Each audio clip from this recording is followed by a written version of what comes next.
Okay, so I will present you today the system of better regulation that is in place in the European Commission.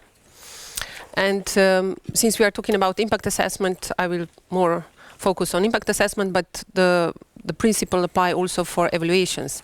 So also impact assessment, in some literature they are called ex ante evaluations.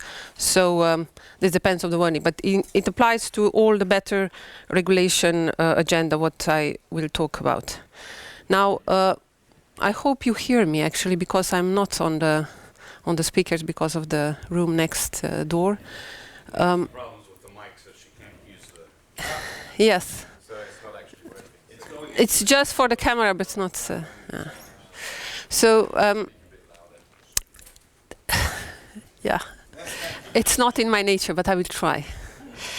The impact assessment are required for Commission initiatives that are likely to have significant economic, social and environmental impacts.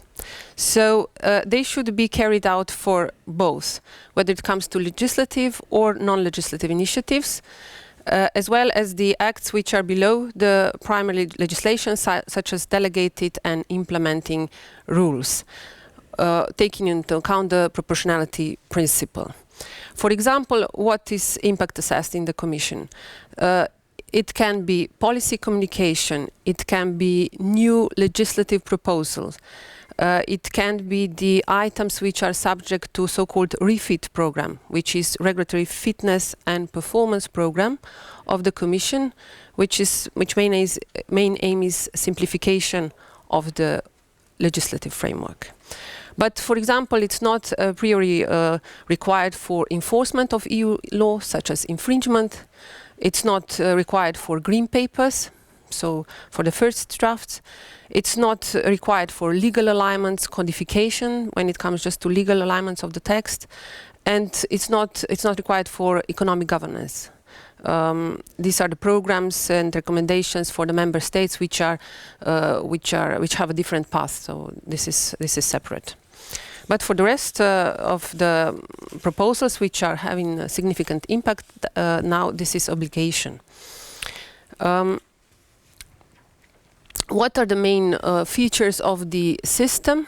First of all is decentralized structure. Now, each Directorate General, which is responsible for policy, is also responsible for leading an impact assessment on its policy initiatives. So its responsibility lies with the sector, if you want. Like in our case, it's DG for Transport and Mobility, so it's with our DG. And we have to establish very early in the process whether the impact assessment is required or not.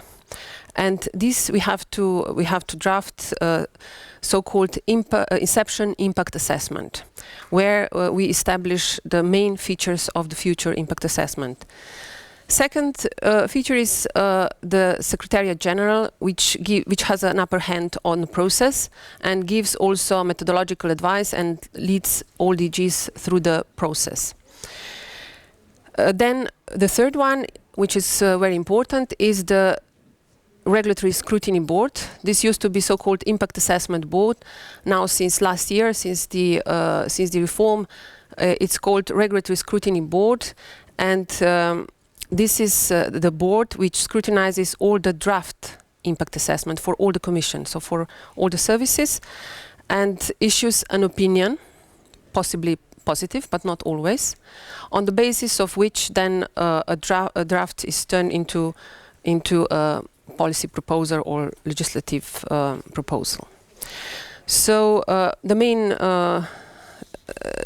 aim after the reform last year is that it should be independent. So it also has external members. Just to shortly present you the last year reform, so-called reform or evaluation. Actually, I mean the better regulation agenda. It's not from last year, but after some time, obviously, it needed certain changes and adaptations. And there are three main things which were tackled by this reform of the policy cycle. First one is enhanced transparency, which means that there are much more feedback required from the stakeholders on any draft proposals. Meaning that, first of all, it's mandatory when you're already in the process of drafting of impact assessment, you have to have an open public consultation of 12 weeks. That's now mandatory for all initiatives with impact assessment. Then you have a feedback on this, what I mentioned before, inception impact assessment, which is sort of a roadmap on a couple of pages when you already identify the main features, the main impacts, the options, the possible options, and so on. Then there is a feedback once the college has already adopted a proposal. So when it's already adopted, you have a feedback of 8 weeks when the proposal is public, when it's out. So when it's a stage to go to the Parliament and the Council, and here we also collect the feedback from the stakeholders. So that's one thing. The second is the improved quality of legislation. There are several things which were made to improve the quality of what comes out of the process. First of all, is already mentioned regulatory scrutiny board, which should become a more independent body. Then there are simply more demanding requirements concerning the quality of draft impact assessment reports. So much more pressure is on quantification of the second or the third thing actually is the fact that now also the other two institutions, that is European Parliament and the Council, which is consists of member states, so they are supposed to provide the impact assessment for any significant amendments they would do in the legislative process. So once the Commission has already adopted its own proposal, it goes to the co-legislators, but also co-legislators are supposed to do now the impact assessment on the major amendment they would propose. Now, I haven't seen much this in the transport area, I must say. This remains to be seen, but at least the intention is there to have a better grip on that part of the legislative procedures. And the third thing is the systematic review of existing legislation. That's what Rex already mentioned yesterday. That's the principle of evaluate first. So whatever you do, if you have already a certain legislative structure or legislative settlement in an area, you would need to first evaluate what's there. So first, you need to see what are the results and what are the whether the objectives were met with the existing legislation. And if not, then next step is only impact assessment of eventual new proposals.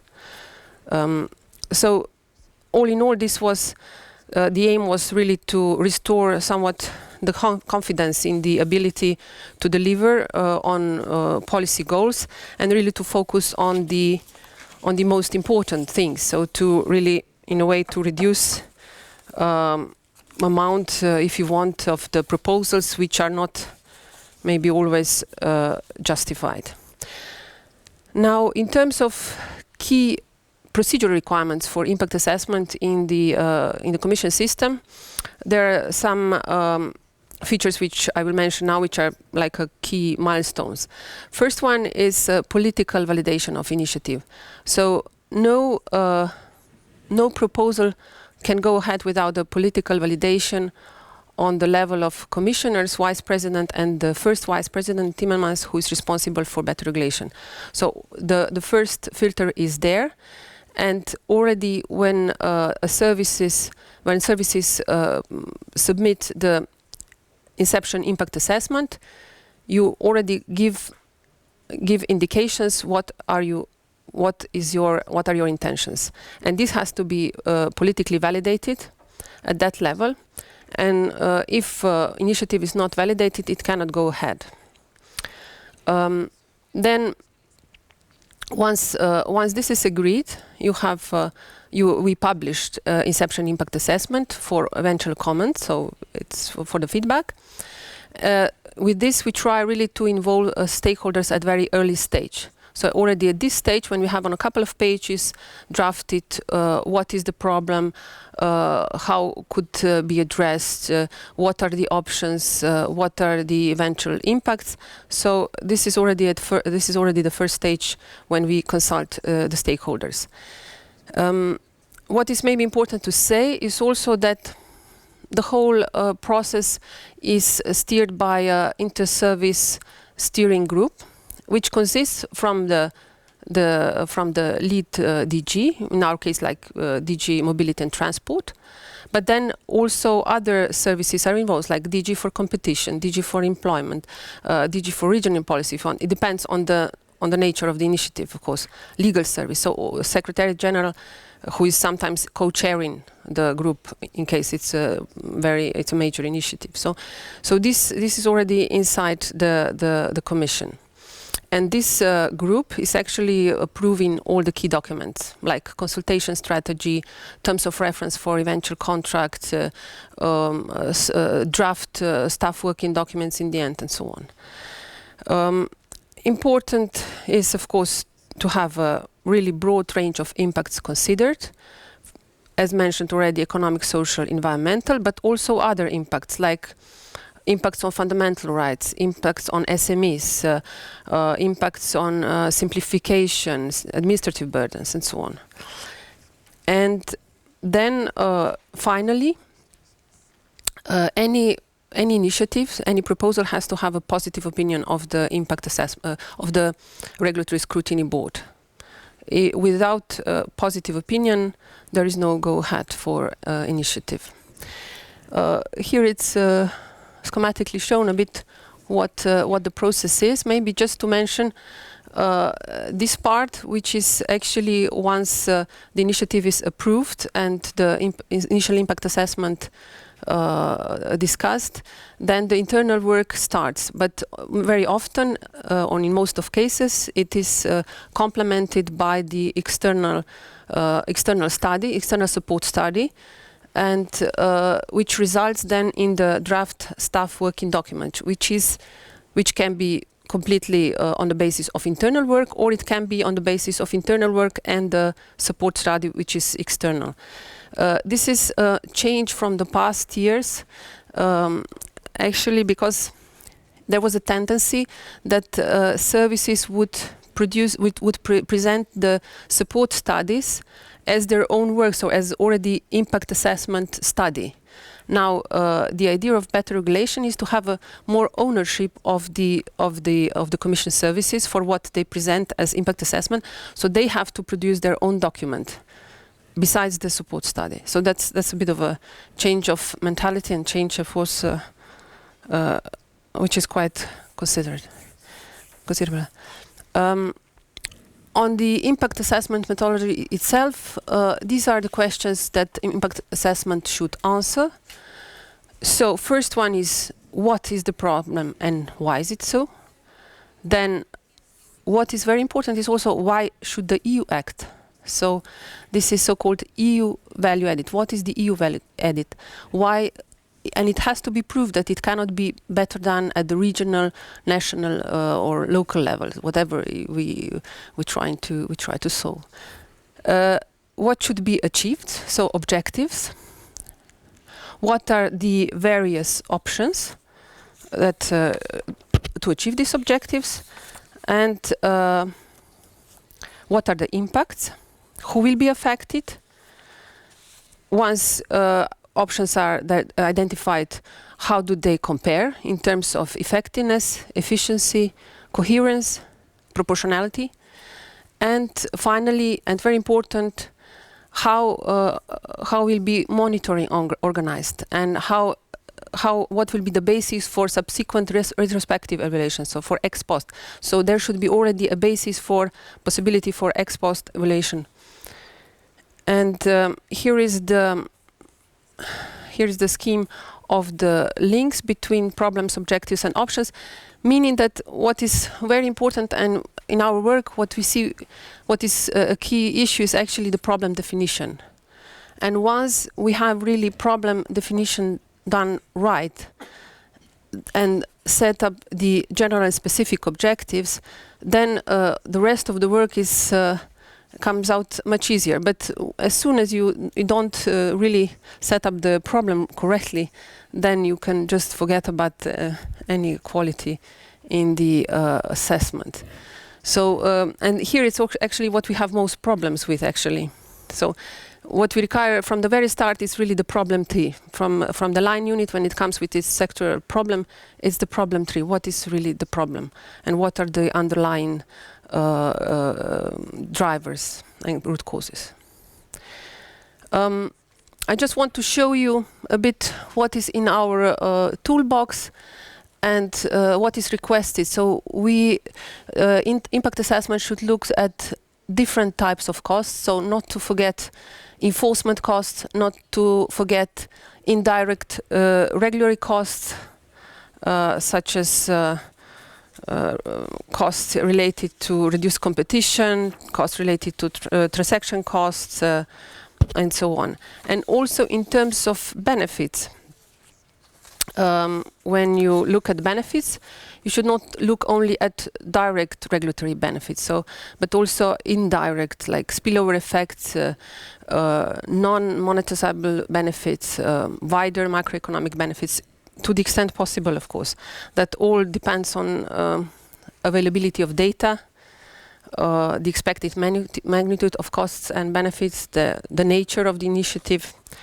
There are some standard methods, for example, for administrative costs. We have in our toolbox, we have a standard cost model which which we are supposed to use whenever checking the administrative costs. So what are the issues to look at?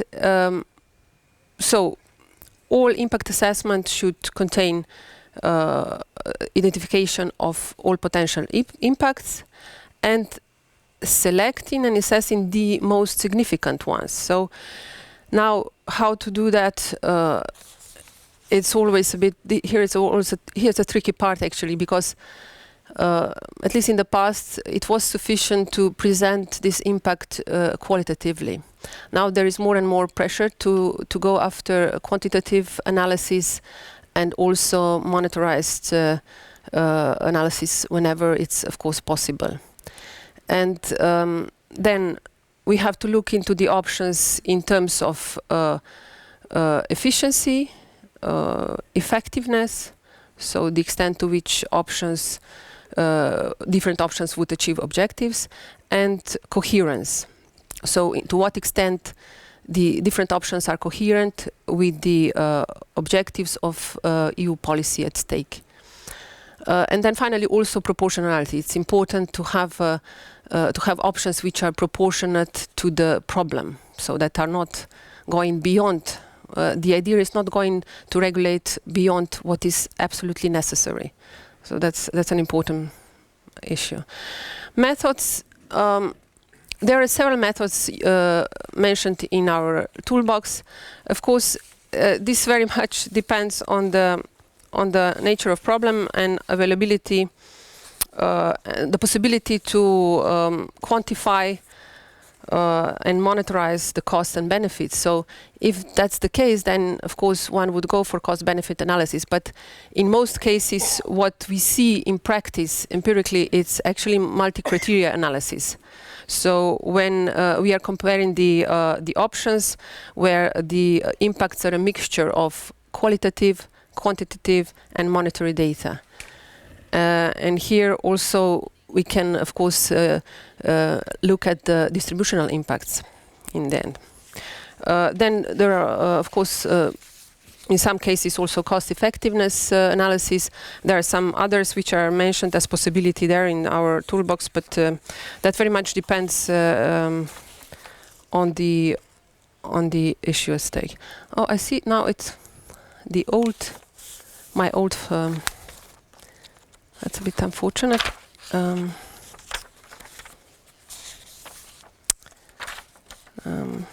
I see it's the old presentation which is here, unfortunately. I had a case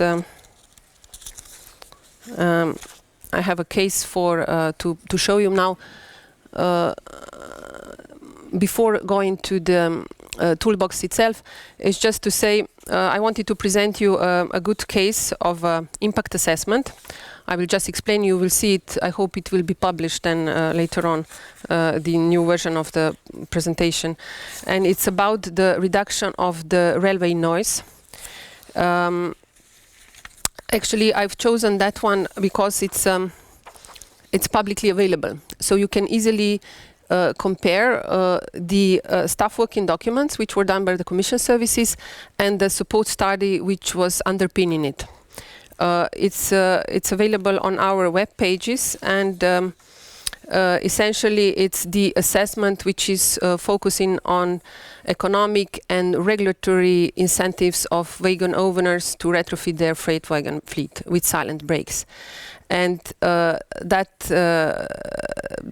assessment is actually analyzing direct economic, social, and environmental impacts with quantitative methods, and then assessment of indirect impacts like public opposition, overall regulatory costs, impacts on operators in third country. That's more qualitatively assessed. I'm sorry that I don't have that slide, but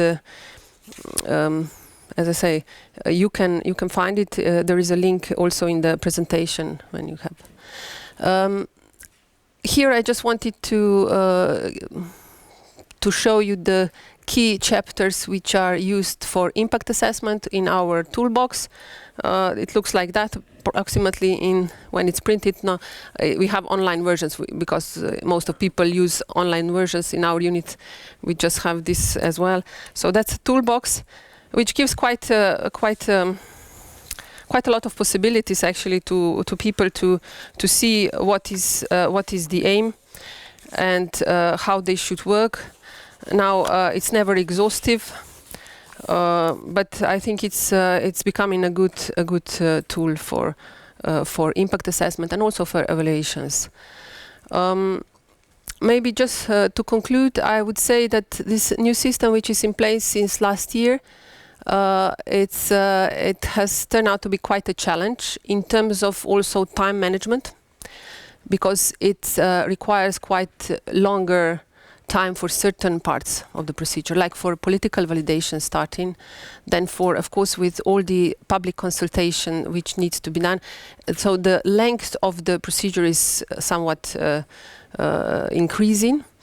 Also the complexity of the system is it's quite big, I would say, and there were already some fine-tuning of the guidelines.